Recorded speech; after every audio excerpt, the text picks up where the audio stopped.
నమస్కారం ఘంటారావానికి స్వాగతం. ముందుగా ప్రధానాంశాలు. సంక్రాంతికి 7,200 ప్రత్యేక బస్సులు తెలంగాణ సహా పలు రాష్ట్రాలకు నడపనున్న ఏపీఎస్ఆర్టీసీ.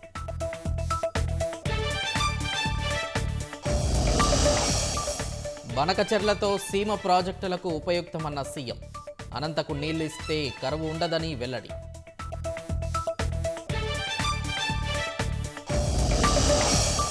హైదరాబాద్లో గాంధీ భవన్ ముట్టడితో ఉద్రిక్తత. బీజేపీ శ్రేణులపై లాఠీచార్జ్ చేసిన పోలీసులు.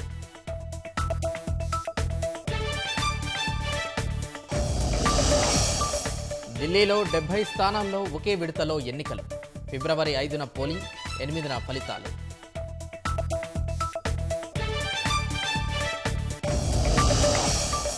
అంతర్జాతీయ కేసుల దర్యాప్తు వేగవంతానికి కొత్త వ్యవస్థ. భారత్ పోల్ పోర్టల్ను ఆవిష్కరించిన అమిత్ షా.